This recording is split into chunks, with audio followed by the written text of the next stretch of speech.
اکرم صلی اللہ علیہ وسلم کا آخری وقت ہے اس دنیا سے جانے والے انتقال میں 2 یا 3 دن باقی رہ جاتے ہیں۔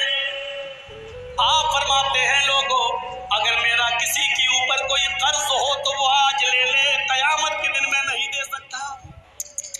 انتقال سے 2-3 دن پہلے لوگوں اگر میرے اوپر کسی کا قرض ہو تو وہ 2-3 وہ مجھ سے لے لے۔ ایک صحابی اٹھتے اور کہتے ہیں کہ اللہ کے نبی میرے 3 درہم ہیں آپ کے پاس۔ اللہ کے نبی صلی اللہ علیہ وسلم نے ایک صحابی کو حکم دیا کہ 3 درہم اس کے ادا کر دیے جائیں۔ اس صحابی نے اسی وقت ان کے 3 درہم دے دیے۔ آپ نے فرمایا لوگوں جب میری روح قبض عنصری سے پرواز ہو جائے، جب میرا انتقال ہو جائے تو میری نماز جنازہ سے پہلے پوچھ لینا کسی کا کوئی قرض تو نہیں ہے، کسی کا کوئی قرض تو نہیں ہے۔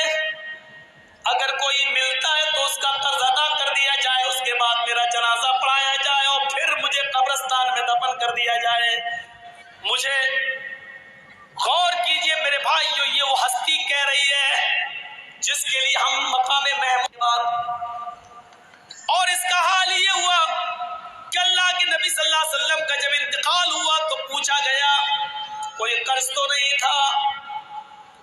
جواب کہیں سے نہیں ملا۔ سب سے پہلے ابو بکر صدیق نے آپ کی نماز جنازہ پڑھی، پھر عمر فاروق نے نماز جنازہ پڑھی، پھر عثمان غنی نے نماز جنازہ پڑھی، پھر حضرت علی نے پڑھی۔ مسئلہ یاد رکھنا، اللہ کے رسول کی نماز جنازہ جماعت کے ساتھ نہیں ہوئی، اللہ کے نبی کی نماز جنازہ کسی نے نہیں پڑھائی۔ حجرے میں تھے، ایک ایک کر کے لوگ آتے گئے پڑھتے گئے۔ پہلے ابو بکر صدیق نے پڑھی، پھر عمر فاروق نے پڑھی، پھر عثمان غنی نے پڑھی، پھر حضرت علی نے پڑھی، پھر ایک ایک صحابہ بعد میں آتے گئے پڑھتے گئے، ایک ایک کر کے پڑھتے جاتے نکلتے جاتے، یہاں تک کہ بعد میں عورتوں نے بھی نماز جنازہ پڑھی اور سب سے لاسٹ میں بچوں نے نماز جنازہ پڑھی۔ اسی کو پڑھتے پڑھتے اور لوگ دیکھنے آتے تھے۔ اللہ کے نبی صلی اللہ علیہ وسلم کو تقریباً آج کے موجودہ ٹائم کے لحاظ سے 32 آورز انتقال کے بعد 32 گھنٹے تک آپ کو دفنایا نہیں جا سکا۔ 32 گھنٹے تک آپ کو دفنایا نہیں جا سکا۔ اور اس کے بعد جب آپ کو دفنا دیا گیا، مٹی آپ کی ہو جاتی ہے، تو حضرت ابو بکر صدیق جب تک خلیفہ رہے اعلان کرتے رہے لوگوں اگر نبی اکرم صلی اللہ علیہ وسلم کا قرض کسی کے اوپر ہو تو وہ مجھ سے لے لے۔ لیکن ابو بکر صدیق 2 سال تک خلیفہ رہے، 2 سال تک برابر اعلان کیا لیکن کوئی نہیں آیا۔ پھر حضرت عمر فاروق کا زمانہ آیا، حضرت عمر فاروق کے پورے 10 سال تک اعلان ہوتا رہا اگر نبی اکرم کا قرض کسی کے اوپر ہو، اگر کسی نے نبی کو قرض دیا ہو اور اس کا قرض باقی ہو تو وہ عمر سے آ کر لے لے۔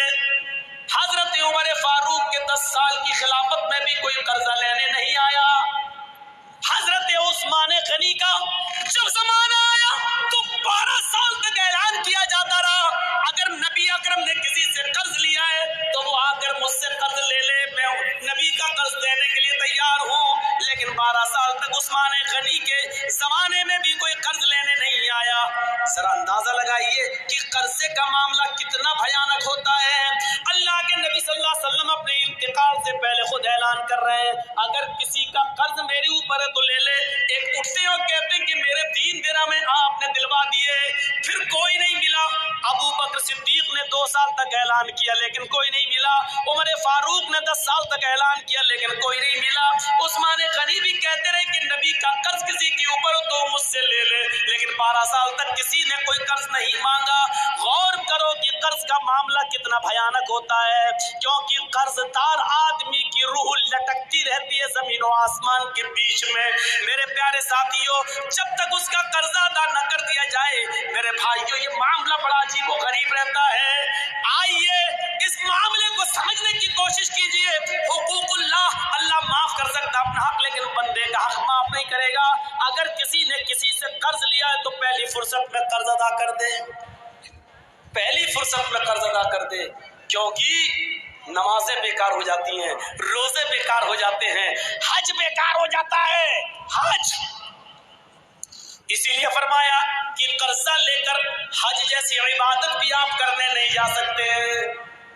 कर्जा लेकर कुर्बानी आप कर सकते हैं, लेकिन एक वादा कीजिए, कर्जा जिस आदमी से ले रहे हैं उससे वादा कीजिए कि 1 महीने में मैं आपका कर्जा दे दूंगा, आप मुझे 12,000 15,000 रुपए बतौर कर्ज दे दीजिए ताकि हमें खस्सी ले लें और कुर्बानी कर दें। कर्जा लेकर कुर्बानी की जा सकती है, लेकिन अगर आपको यह अंदेशा हो कि हम उसका कर्जा अदा नहीं कर पाएंगे तो फिर कर्जा लेकर कुर्बानी करना भी आपके लिए जायज नहीं है। अगर आपको यकीन है कि कर्जा आप दे सकते हैं तो 1 महीना 2 महीने की इजाजत लेकर कर्जा ले सकते हैं, लेकिन कर्जा लेकर हज करने नहीं जा सकते, क्योंकि कर्जदार पर हज है ही नहीं। कर्जदार पर हज नहीं, हज तो उस पर फर्ज है जो साहिब इस्तिताअत हो। मन इस्तता इलैहि सबीला, जो इन इस्तता इलैहि सबीला, अगर तुम वहां तक जाने की ताकत रखते हो तो हज करो, तो हज करो। अगर वहां तक जाने की ताकत नहीं, इस्तिताअत नहीं है तो आप हज न करो। कितनी बुरी आदत कहां से कहां निकल गया और कहां बह गया, यहां पहुंच गया मैं। तो मैं कह ये रहा था कि हम अपने दोस्तों को खिला सकते हैं, दुश्मनों को नहीं, लेकिन अल्लाह रब्बुल आलमीन को देखिए, वो अपने दोस्त और दुश्मन सबको खिलाता है, मोमिन और काफिर सबको खिलाता है। ये है रब्बुल आलमीन। इसके बाद आइए दूसरी आयत पर, अर्रहमानिर रहीम, कितनी बड़ी नेमत है। वो बड़ा ही रहम करने वाला, इंतहाई मेहरबान है। अल्लाह कितना बड़ा मेहरबान है, ये समझने के लिए बाद में हम आपको इस तरह बाद में आएंगे। पहले ये सोचिए, अल्लाह कहता है कि मेरे पास रहमत के 100 दर्जे हैं। इस बात को जरा गौर से सुनिएगा, ये समझ गए तो पूरी तकरीर समझ जाएंगे। अल्लाह ने कहा मेरे पास रहमत के 100 दर्जे। अल्लाह ने कहा मतलब अल्लाह के नबी ने कहा, अल्लाह ने फरमाया, यानी हदीस कुदुसी, अल्लाह के नबी फरमाते हैं कि अल्लाह ने फरमाया मेरे पास रहमत के 100 दर्जे हैं। दुनिया में जो तुम रहमो करम, मोहब्बत और उल्फत देख रहे हो, ये एक दर्जा मैंने दुनिया में उतारा है। रहमत के 100 दर्जों में से सिर्फ एक दर्जा मैंने दुनिया में उतारा है, 99 दर्जे मैंने अपने पास रखे हैं। अब मैं किसी से पूछूं रहमत के कितने दर्जे हैं? 100। और दुनिया में अल्लाह ने कितना दर्जा उतारा है?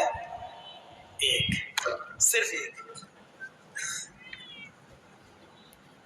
एक मुर्गी को देखिए आप, मुर्गी बिल्ली को देखती है फौरन भागती है, लेकिन वही मुर्गी जब अंडों पर बैठती है और अंडों से चूजे निकलते हैं और मुर्गी जहां सड़क पर दाना चुगती है, अपने बच्चे उसके पीछे पीछे आते हैं, अचानक बिल्ली को देखती है मुर्गी तो भागती नहीं है। अब आप देखिए, वो मुर्गी अब भाग नहीं रही है, क्योंकि जानती है अगर मैं भागूंगी तो मेरे बच्चे मारे जाएंगे। वो मुर्गी अपने परों से खोलकर अपने बच्चों को समेटती है और बिल्ली के सामने सीना तान के खड़ी हो जाती है। इस मुर्गी के अंदर अपने बच्चों की मोहब्बत और अपने बच्चों की उल्फत के लिए परों का खोल देना और अपने बच्चों का समेट लेना, ये उसी एक दर्जे मोहब्बत का हाल है। ये उसी एक दर्जे मोहब्बत का हाल है, 99 दर्जे नहीं। एक कुतिया जब उसके बच्चे पैदा करने का वक्त आता है तो आप देखिए, कुतिया भी ऐसी जगह तलाश करती है कि हम अपने पेट से अपने बच्चों को जन्म दे सके, जहां दूसरे कुत्ते न पहुंच पाए और खतरनाक जानवर वहां पहुंचकर हमारे बच्चों को मार न डाले। आपने देखा कभी? वो कुतिया भी ऐसी जगह तलाश करती है जहां उसके बच्चे महफूज रह सकें। ये मोहब्बत उस कुतिया के अंदर किसने डाली? एक बकरी को देखिए, एक गाय को देखिए, एक भैंस को देखिए, जब वो बच्चा जनती है तो कितनी गलाजत और गंदगी उस बकरी के बच्चे के अंदर होती है। वो वो भैंस, वो गाय जब बच्चा पैदा करती है तो अपनी जबान खोल देती है और अपने बच्चे के जिस्म पर लगी हुई गंदगी को अपनी जबान से चाटती है और अपने बच्चे को खड़ा करने की कोशिश करती है और फिर उस बच्चे में रूह फूंक देती है। और फिर आप देखिए, जब भैंस या गाय का मालिक उस गाय के दूध को दोहता है तो गाय और भैंस अपने बच्चे को पिलाने के लिए थोड़ा सा दूध ऊपर चढ़ा लेती है। तसव्वुर करो, और जब उसके बच्चे को छोड़ा जाता है तो फौरन वो गाय और भैंस दूध को नीचे उतार के अपने बच्चों को पिलाती है। ये मोहब्बत, ये उल्फत उस गाय के अंदर, उस भैंस के अंदर, उस बकरी के अंदर किसने रखी है? ये उसी मोहब्बत, उसी रहमत के एक दर्जे का हाल है, उसी रहमत के एक दर्जे का हाल है। और सुनिए, जिसने 99 दर्जे अपने पास रखे हो वो कितना मेहरबान होगा।